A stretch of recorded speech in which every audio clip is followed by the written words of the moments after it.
For any steamies that may be unaware, not only do I have my Ginger Engine YouTube account, I have a personal account as well. On that channel, I talk about a lot of things. And one of the things I was talking about was other kids' TV shows I enjoy as an adult, and one of which is Bluey. You may have heard of it. I went out on a limb in a video and said, I actually think that Bluey is this generation's Thomas and Friends. Well, it turns out I'm not the only person that thinks this. So I decided to do a little video on it and answer the question why I think Bluey is this generation's Thomas and Friends. Before I start, I'll just say it, this is a hot take video. It's not fully scripted. It's just me going by what I believe. These are all my own personal opinions. Your thoughts may differ from mine. And let me know in the comments if you think that Bluey is this generation's Thomas and Friends. All I ask is that you be respectful and above all, enjoy the video. Okay, let's dive in. Number 1, it's an instant classic.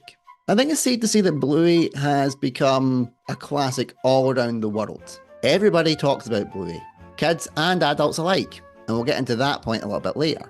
And it has the same type of style that the classic series of Thomas and Friends and the Railway series books had for an audience. It wasn't something that was just exclusively for kids. It was its main target audience, but it had something for everyone. Kids, parents, grandparents, they all gravitate to Bluey, as they gravitated to Thomas and Friends when the classic seasons were on, and when the parents read the Railway series books to their kids. You watch a lot of programs these days and you wonder whether they'll stand the test of time. They're very much driven by a here and now culture, where it's going for the instant clicks, the instant relatability, and then give it 5 or 10 years and it'll become completely irrelevant as societal norms change. Like Thomas and Friends, Bluey doesn't have that problem. It's going to be as relatable to audiences in 20 to 30 years time as it was when it first came out.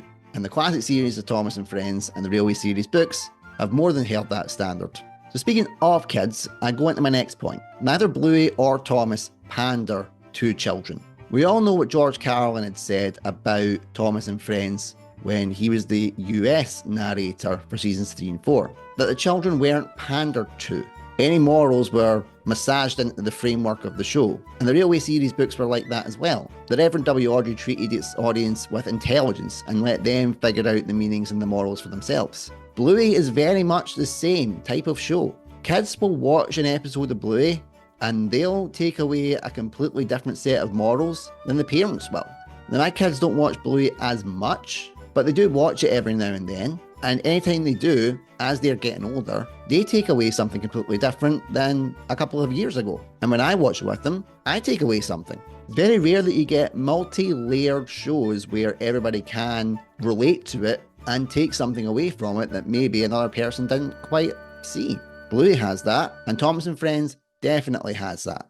And since I've touched on it, let's dive into the morals. Both sets of shows have a strong moral core to them. Bluey in particular revolves around family, the trials and tribulations of being a child and being parents, and what you take away from it depends on what your core values are as a human being. Thomas's morals are maybe slightly more straightforward, at least from my own interpretation, but at the same time, there's a huge fandom that create thought pieces and articles about deeper meanings that they've read into episodes as they've gotten older. Look at my Deputation video as a prime example. I always knew there was something that I liked about it as a kid, but could never really understand why I enjoyed it until I became an adult. And then I had to put it down onto paper in an analytical format and then present it to all of you. My point is, both shows have those strong morals that are, to quote George Carlin, massaged into the framework.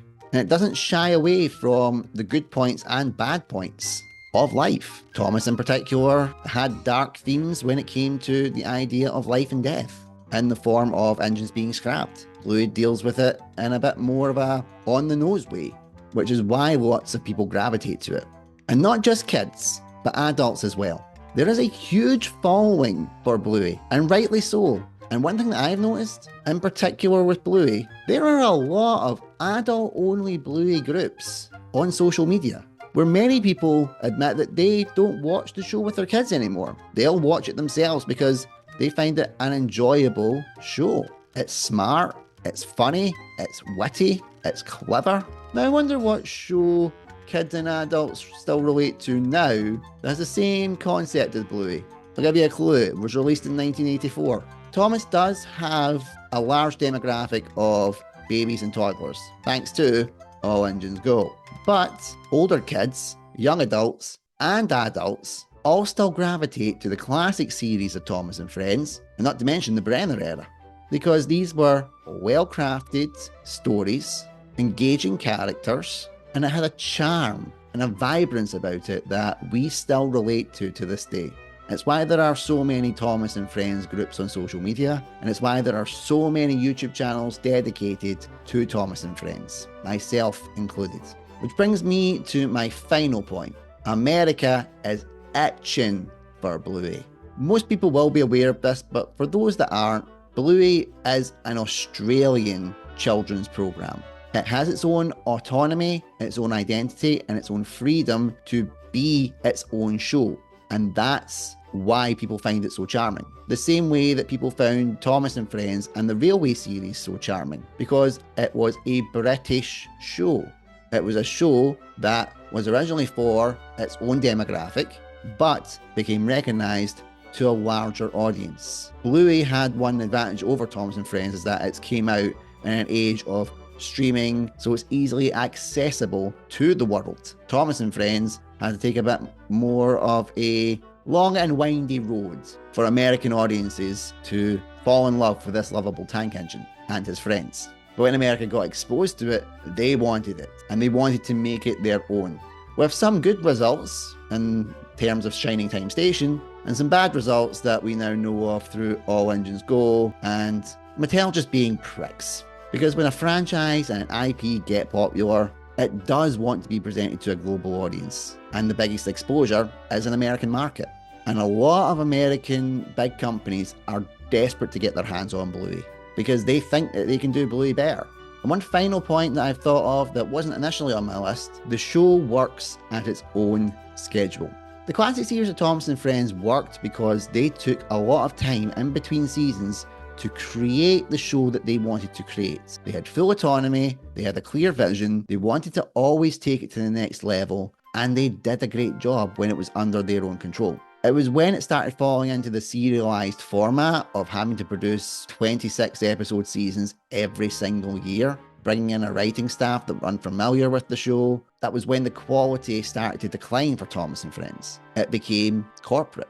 At the time of recording, Bluey has done 3 seasons. They've not said that the show is over. It's just on a little hiatus. And it means that they can take their time to craft stories that will be relatable to the kids and adults that they have in their audience and make engaging stories.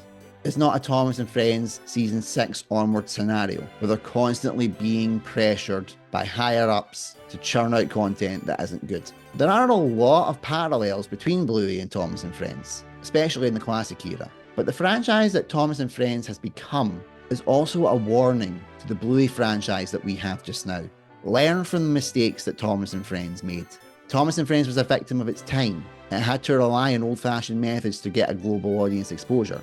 Bluey does not need to have those worries. Do exactly what you're doing. Don't pander to anybody else. Don't sell out to big corporations who think they can do it better. Just keep producing great content that kids and adults enjoy. I personally think it has been a very long time since a show touched the hearts of people in the same way that Thomas and Friends touched the hearts of people. It's a lightning in a bottle moment, so let's hold on to it while we can. Let me know in the comments what you think about Bluey. Do you think it is this generation's Thomas and Friends? Do you think that I am talking the biggest load of bollocks? Thank you so much for watching, and until next time, keep on chugging.